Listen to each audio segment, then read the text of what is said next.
आज एक बार फिर मुझे आपसे कुछ कहना है।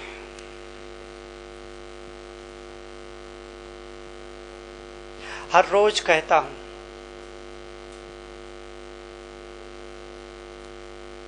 हर रोज इसलिए कहता हूं क्योंकि मुझे आपका प्यार कहने के लिए मजबूर करता है। आपका समर्पण, आपकी श्रद्धा मुझे बोलने के लिए विवश कर देता है।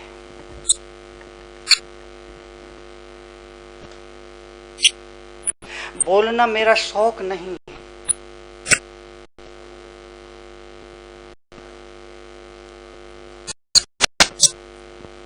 बोलना मेरा शौक नहीं है, बोलना मेरा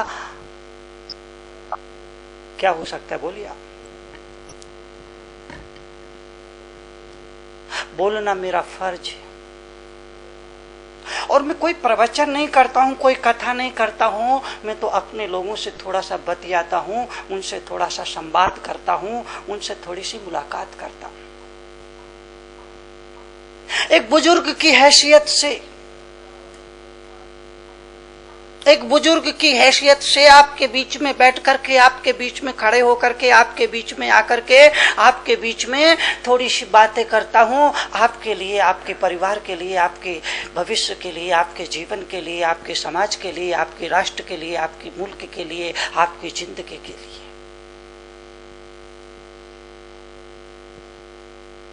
और एक ऐसी ही नसीहत आज फिर दूंगा। और नसीहत केवल इतनी ही है,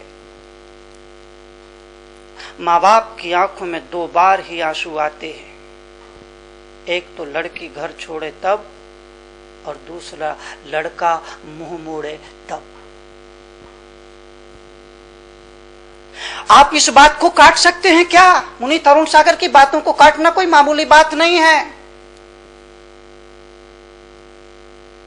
और मैं जो कुछ भी कहूंगा डंके की चोट कहूंगा, चुनौती से कहूंगा, छाती तान करके कहूंगा। ये मेरा गरूर नहीं है, ये मेरा अहंकार नहीं है, ये मेरा स्वाभिमान है, ये मेरा आत्मविश्वास है, ये मेरा तजुर्बा है, ये मेरा अनुभव है। कभी कभी आपको लगता होगा कि तरुण सागर की बातों में बड़ा गरूर होता है, बड़ा अभिमान होता है, बड़ा अहम है, बड़ा दम है। ना ना ना ना, इस भ्रम में मत रहना। मैं प्रवचन में जितना प्रखर दिखता हूं, तेज दिखता हूं, उतना तेज हूं नहीं। एक छोटा सा बच्चा भी मुझसे मुलाकात कर सकता है।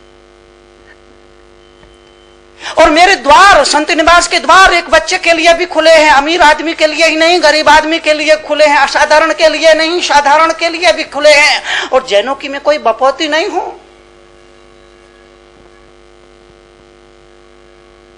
मैं सबके लिए हूं, क्योंकि सब मेरे। और मुझे सुनने के लिए जो लोग आते हैं, जैन उसमें केवल 10% होते हैं, क्योंकि वो हैं ही इतने। 100 करोड़ की पॉपुलेशन में हिंदुस्तान में केवल 1 करोड़ जैन हैं। और जो यहाँ 50,000 आदमी मौजूद हैं, इन 50,000 लोगों में बामुश्किल से 5, 6, 7, 8 हजार जैन होंगे। 10,000 से ज्यादा नहीं हो सकते। 40,000 जैन, 40,000 लोग इसमें इतर कौम से हैं, जैनेतर समाज के हैं। वो 40,000 लोग क्यों आते हैं? केवल इसलिए कि मेरे विचार प्रगति मात्र के लिए है। मेरे विचार, मेरे अनुभव, मेरे तजुर्बा, मेरे प्रवचन, मेरे संबोधन, मेरी नसीहतें किसी एक वर्ग, एक समाज के लिए नहीं है। मैं सबके लिए, सबके हित में, सबके कल्याण में, सबके परमार्थ में, सबके भले के लिए कहता हूं। और केवल मैं नहीं, इस मुल्क का हर संत यही वक्तव्य देता है। दुर्भाग्य यह कि आज हमने संतों को बांट दिया, समाज के नाम पर बांट दिया है, जाति के नाम पर बांट दिया है। ये जैन संत है, ये वैष्णव संत है, ये हिंदू संत है, ये मुसलमान संत है। अरे संत भी जैन और वैष्णव होता है क्या? संत भी हिंदू और मुसलमान होता है क्या? संत की भी कोई जात होती है क्या? हमने अपने स्वार्थों की वजह से संतों को बांट दिया। जमीन को बांटा, हमने आसमान को बांटा, अब हमने संतों को बांटना शुरू कर दिया। मैं आपको हिदायत देना चाहता हूं कि संत किसी जाति का नहीं होता, संत किसी वर्ग का नहीं होता, संत किसी समुदाय का नहीं होता। संत को बांटना संतत्व की हत्या करने जैसा है। संत की जात, प्रभु की जात एक ही होती है। पानी सबके लिए, वृक्ष के फल सबके लिए, सूरज का प्रकाश सबके लिए, चंद्रमा की चांदनी सबके लिए है, इन फूलों की खुशबू सबके लिए है। तो संत के प्रवचन सबके लिए क्यों नहीं होंगे? सबके लिए ही है। यह मेरा सौभाग्य है कि मुझे तीर्थंकर महावीर के परंपरा में संन्यास लेने का सौभाग्य मिला, क्योंकि महावीर एक ऐसे दार्शनिक हैं जिन्होंने दुनिया के लिए वो सूत्र दिए जो आज भी प्रासंगिक है। चाहे वो अहिंसा का सिद्धांत हो, चाहे वो अपरिग्रह का सिद्धांत हो, और चाहे वो अनेकांत का सिद्धांत हो। मैं सौभाग्यशाली मानता हूं अपने आप को कि मुझे महावीर की परंपरा में जीने का सौभाग्य मिला। और महावीर जैन नहीं थे, महावीर जैनों की बपूती नहीं थे। जैन इतिहास उठा करके देखिए, जैनों के 24 तीर्थंकर क्षत्रिय थे, और तीर्थंकरों के जो शिष्य थे वो ब्राह्मण थे। 24 के 24 तीर्थंकर क्षत्रिय थे। उनके जो गणधर थे, प्रमुख शिष्य थे, उनके अनुयायी थे, वो सभी ब्राह्मण थे। ये ब्राह्मणों का धर्म है, ये क्षत्रियों का धर्म है, ये मनुष्यता का धर्म है। और इससे भी आगे अगर मैं कहूं तो ये प्राणी मात्र का धर्म है, जिसको आज आपने जैन धर्म नाम दे दिया। दरअसल ये जन जन का धर्म है, ये जन मन का धर्म है, ये मन मन का धर्म है, ये हर जीवन का धर्म है। तो आज की नसीहत, आज की सीख आप जरूर याद रखें, खास करके इस देश की नौजवान पीढ़ी के लिए आज का ये प्रवचन याद रखने जैसा है। यह वक्तव्य जो मैं दे रहा हूं, यह प्रवचन में जो दे रहा हूं, यह सूत्र में जो दे रहा हूं, यह फार्मूला में जो दे रहा हूं, यह नसीहत जो मैं दे रहा हूं, ये आज की नौजवान पीढ़ी को याद रखने जैसी है। माँ बाप की आंखों में 2 बार ही आंसू आते हैं। एक तो लड़की घर छोड़े तब, दूसरा लड़का मुंह मोड़े तब।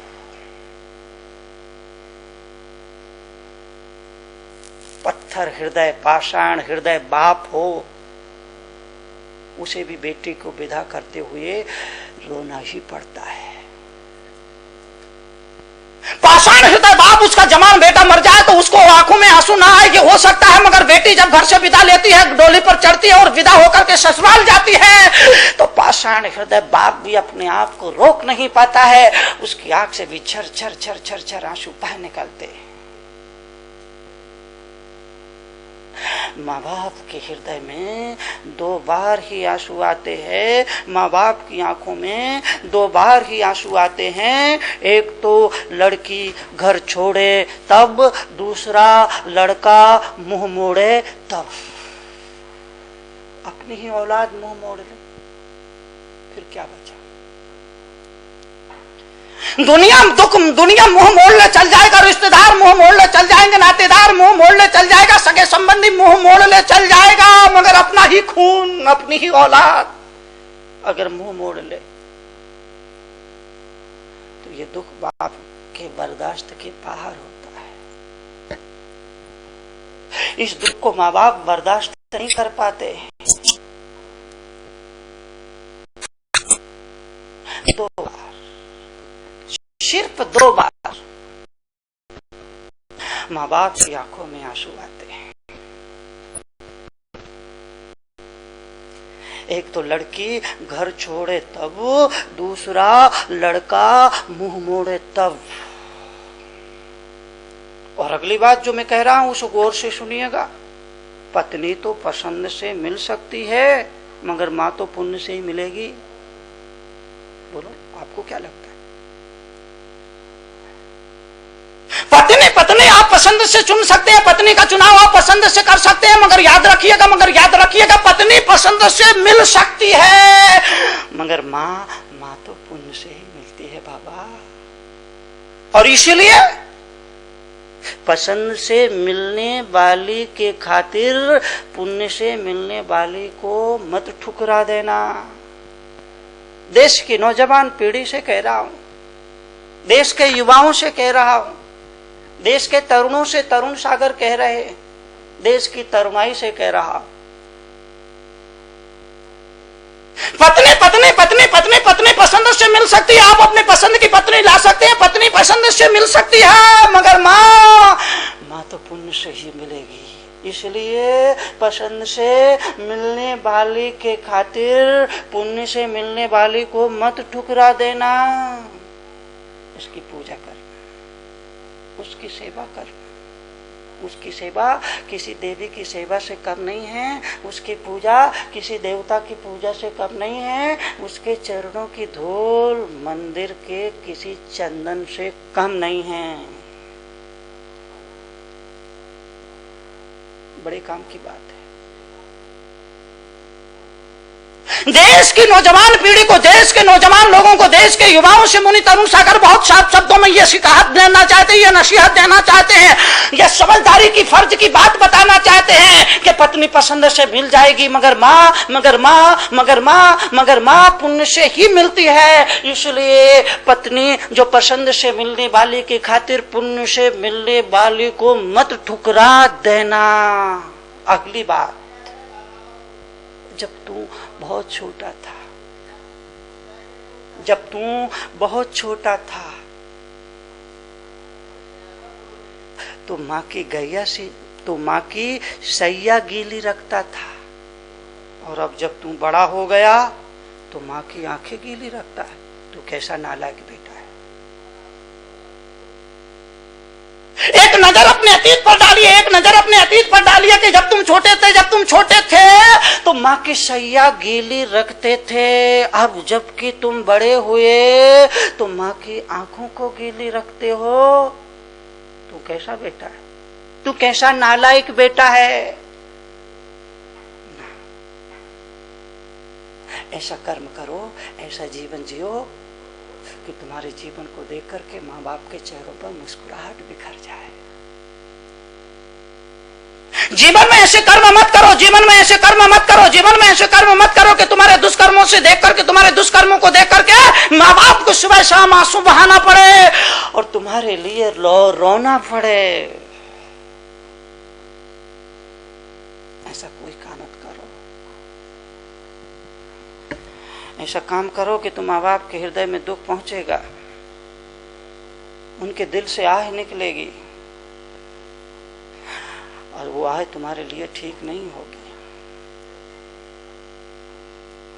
जब तू छोटा था तो माँ की सैया गीली रखता था, यहाँ तक तो चल जाएगा, पर अब तू जब बड़ा हो गया तो माँ की गीली माँ की आंख गीली रखता है।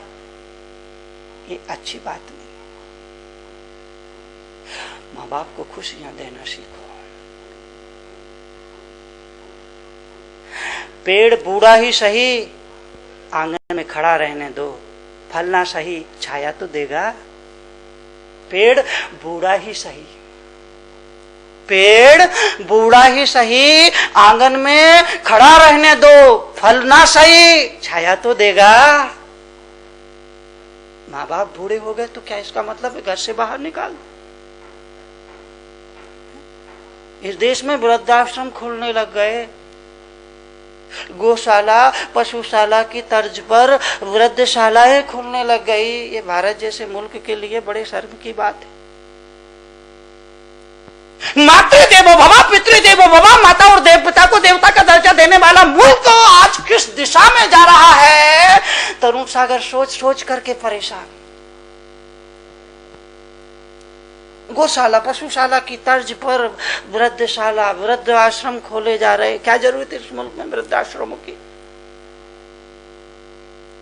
क्या उनके बेटे मर गए हैं? क्या उनकी औलाद खत्म हो गई है?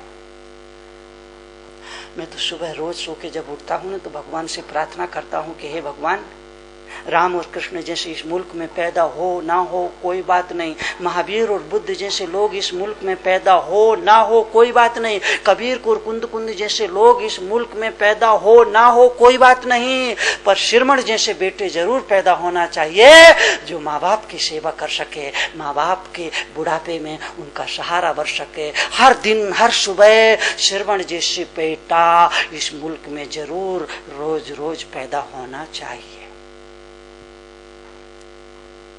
और ऐसे बेटे जब पैदा होंगे तभी तक इस देश का वजूद है, तभी तक इस देश का अस्तित्व। और ऐसे बेटा जब पैदा होना बंद हो जाएंगे तो भारत का गारत होना तय है। कोई नहीं बचा सकता, मैं भी नहीं बचा सकता, आप भी नहीं बचा सकते। तो जब तू छोटा था माँ की सैया गीली रखता था, अब तू बड़ा हुआ तो माँ की आंख गीली रखता है। तू कैसा नालायक बेटा है। ना ना ना। अगली बात, तूने जब धरती पर पहला सांस लिया तब माँ बाप तेरे पास थे। अब तेरा फर्ज है कि जब माँ बाप अंतिम सांस ले तो तू उनके पास रहना। सुन रहे हो ना? जरा गौर से सुनना। तुमसे ही कह रहा हूं, बाजू वाले को क्या देखते हो भाई? तुमसे ही कह रहा हूं। इस मुल्क में यही दुर्घटना होती। तरुण सागर जैसे लोग जब कभी भी कहने के लिए बैठते हैं तो सुनने वालों को यही लगता है कि ये बाजू वालों को कही जा रही। सास सोचती है कि ये बात बहू के लिए कही जा रही है, बहू सोचती है बात सासू के लिए कही जा रही है, बाप सोचता है कि ये बेटा के लिए कहा जा रहा है और बेटा सोचता है कि ये बाप के लिए कहा जा रहा है। आप सोचते कि ये पड़ोसी के लिए कही जा रही है और पड़ोसी सोचता है कि ये आपके बाप के लिए कही जा रही है। यही दुर्घटना घट रही है, जबकि मैं सिर्फ आपसे ही कह रहा हूं। इसलिए इधर उधर बाजू में आजू में झांकने की जरूरत नहीं है। एक बार अपने गिरेबा में झांक करके देखो और सोचो कि ये बात तुम्हारे लिए कितनी जरूरी है। कि ये बात तो सच नहीं है कि जब तूने धरती पर पहला सांस लिया तो माँ बाप तेरे पास थे ना। हाँ, अब तेरा क्या फर्ज बनता है? तेरा फर्ज है जब माँ बाप अंतिम सांस ले तो तू उनके पास रहे। पास रहने से मतलब सिराने खड़े रहना और कहना कि डैडी वो धन कहाँ गाड़ रखा है, जाते जाते तो बता दो। इसलिए पास रहना क्या? पास रहना इसलिए कि डैडी कम से कम ये जमीन जायदाद मेरे नाम होना है, जरा इस पे हस्ताक्षर तो करते जाओ। इसलिए पास रहना क्या? अरे क्या बेवकूफी की बातें करते हो भाई। पास रहने से मेरा तात्पर्य केवल इतना है कि माँ बाप की सेवा में होना चाहिए, माँ बाप की अर्चना में होना चाहिए, माँ बाप की इबादत में होना चाहिए। उनके सामने तुम्हारा समर्पण होना चाहिए। वो समर्पण जो उनकी आत्मा को संतुष्टि दे, उनके जीवन में प्रसन्नता को दे, वो समर्पण सेवा में, शुश्रूषा में, आज्ञा में। इससे बड़ा प्रवचन और क्या हो सकता है?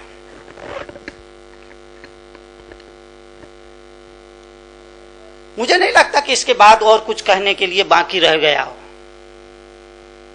समझदार के लिए तो इशारे ही काफी होते हैं ना, और बेवकूफों के लिए तो तीर्थंकर भी कमजोर पड़ जाते हैं, वो भी आधे अधूरे। आप सब समझदार लोग, आप होशियार लोग, आप बड़े अच्छे लोग, एकदम सीधे साधे जलेबी की तरह। मीठे, जलेबी टेढ़ी होती है पर उसमें मिठास होता है। मैं निवेदन करना चाहता हूं, बात को समझिएगा, बात को जानने की कोशिश करिए, बात को पकड़ने की कोशिश करिए और बात को सुनने के साथ जीने की भी कोशिश करिए। एक बार फिर आज का वो सूत्र मैं रिपीट कर रहा हूं, वो नसीहत रिपीट कर रहा हूं। माँ बाप की आंखों में सिर्फ 2 बार ही आंसू आते हैं, एक तो लड़की घर छोड़े तब, दूसरा लड़का मुंह मोड़े तब। पत्नी पसंद से मिल सकती है, मगर माँ तो पुण्य से ही मिलती है। इसलिए पसंद से मिलने वाली के लिए पुण्य से मिलने वाली को मत ठुकरा देना। जब तू छोटा था तो माँ की सैया गीली रखता था, अब जब तू बड़ा हुआ तो माँ की आंख गीली रखता है। तू कैसा बेटा है? धरती पर जब तूने पहला सांस लिया तो माँ बाप तेरे पास थे। अब तेरा फर्ज है, तेरी ड्यूटी है, तेरा कर्तव्य है, तेरा धर्म है कि माँ बाप जब अंतिम सांस ले तो तू उनके पास रहे, पूजा करता हुआ, एक बेटे के धर्म को निभाता हुआ। बेटा का धर्म भी धर्म है।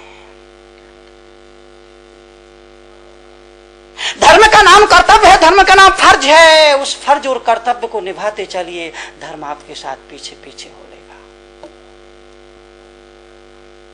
धर्म बहुत व्यापक है। धर्म को चार दीवारों में नहीं बांधा जा सकता है। धर्म को चार दीवारों में कैद नहीं किया जा सकता है।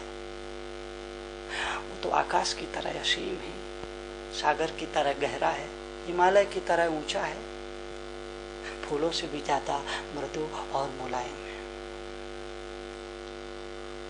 और जब ईश्वर के चरणों में फूल चढ़ाने के लिए जाओ तो इस चक्कर में मत पड़ना कि गुलाब का चढ़ाऊं, के केवड़ा का चढ़ाऊं, गेंदे का चढ़ाऊं, के चमेली का चढ़ाऊं। इस चक्कर में पड़ना ही मत। कोई भी फूल उठाना और श्रद्धा और भक्ति से चढ़ा देना। फूल चढ़ाने से तात्पर्य केवल इतना ही है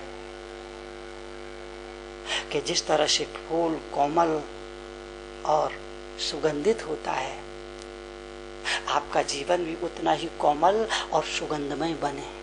और अगर इतना कोमल तुम्हारा जीवन बन जाएगा तो मुनि तनु सागर दावे के साथ कह सकते हैं कि आपको ईश्वर के चरणों में जगह तो मिलेगी ही, हो सकता है ईश्वर के गले में भी जगह मिल जाए। और न सिर्फ चरणों में बल्कि गले में, अपितु ईश्वर के सिर पर भी जगह मिल सकती। ईश्वर के सिर पर भी जगह, क्योंकि हम ईश्वर के सिर पे भी फूल चढ़ा देते। फूलों को केवल चरणों में जगह नहीं मिलती है, गले में भी जगह मिल जाती है, और कभी कभी तो सिर पर भी। अगर हम फूल जैसे कोमल, अगर हम फूल जैसे सुगंधित, अगर हम फूल जैसे निष्कपट, अगर हम फूल जैसे सुगंधमय बने तो हम ईश्वर के सिर पर भी जगह पाने के हकदार बन जाते हैं। ये कोई मामूली बात है क्या?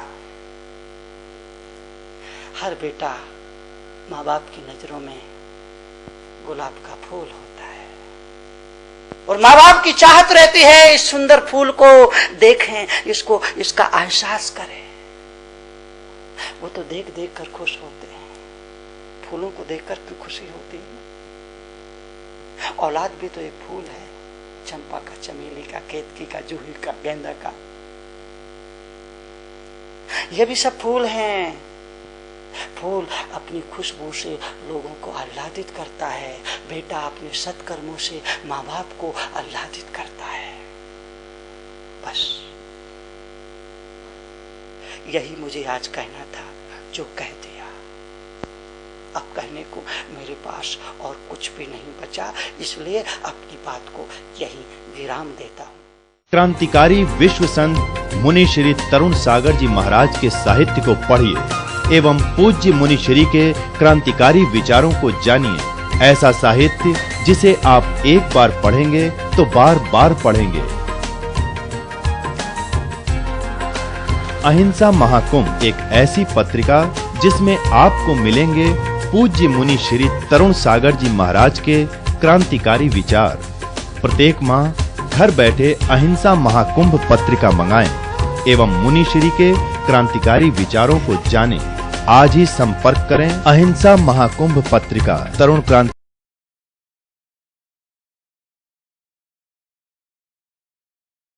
मंच trust, 196 sector 18, Faridabad, Haryana. Phone number 012922622549।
जन्मदिन और मर्यादा शिष्योत्तम आचार्य भरत सागर जी का जन्मदिन, त्रयोदशी को महावीर भगवान का जन्मदिन और पूर्णिमा को हनुमान जयंती।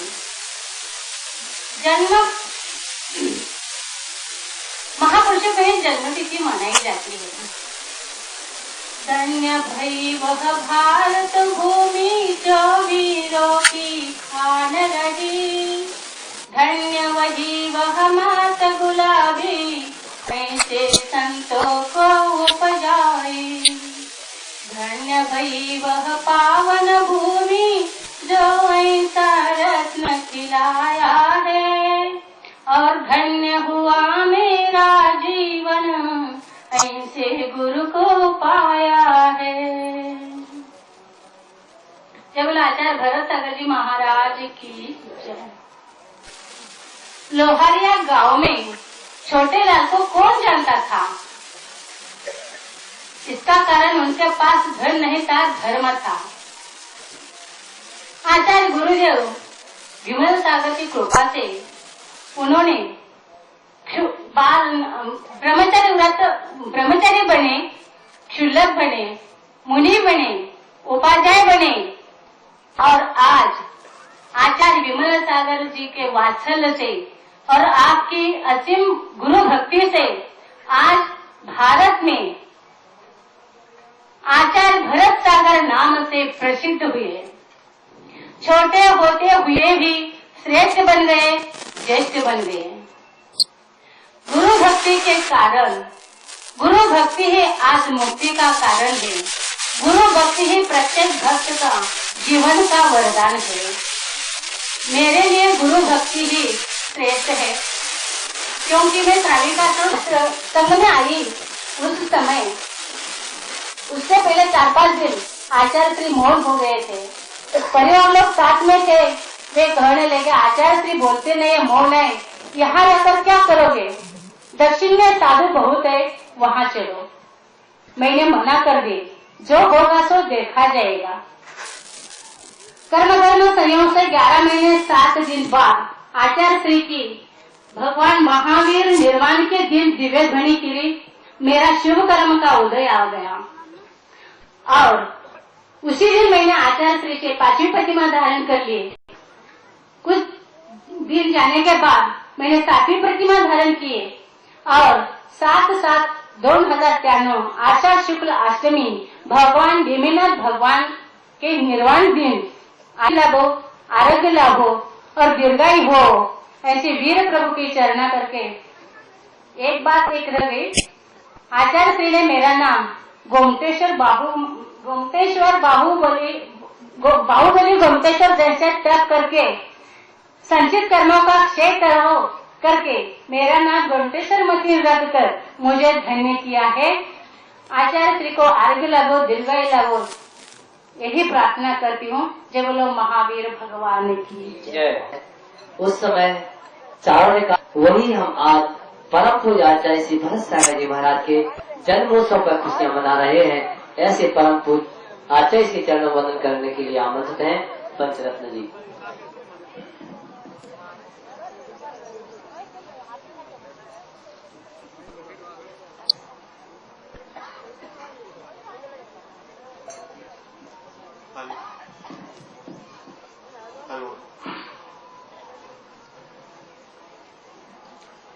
बोलिए आचार्य विमल सागर जी महाराज की, बोलिए आचार्य भरत सागर जी महाराज की, मुनि संघ की।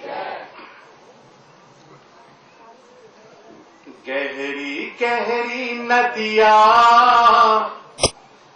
नाव बीच धारा है, तेरा ही सहारा गुरुवर, तेरा ही सहारा है। गहरी गहरी नदिया नाव बीच धारा है, बस जाओ ज्ञान की ज्योति जलाओ। गहरी गहरी नदिया नाव, तेरा ही सहारा प्रभु, तेरा ही सहारा है, गहरी गहरी नदिया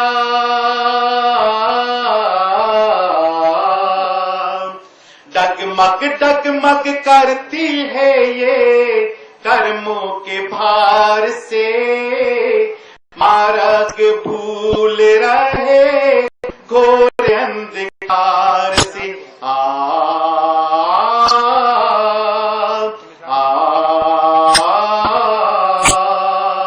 डगमग डगमग करती है ये कर्मों के भार से, मार्ग भूल रहे घोर अंधकार से।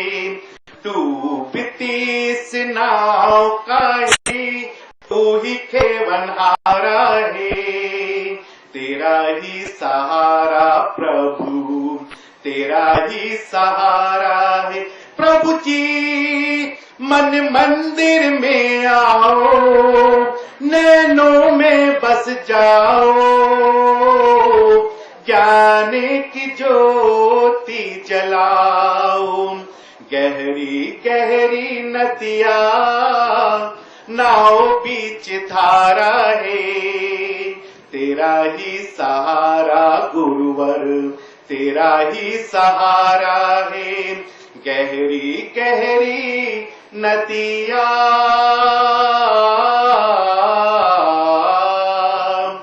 बीतराग छवि तोरी लगे अति प्यारी है, चरणों में जाऊं नाथ बलि बलिहारी है।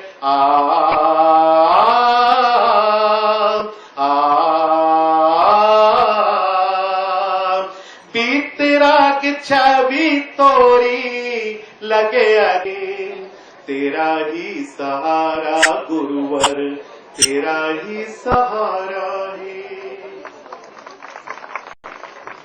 धन्यवाद। अब मैं परम पूज्य वाणी से हम सभी को लाभान्वित करें। परम पूज्य आदिका श्री भट्टेश्वरी माता जी।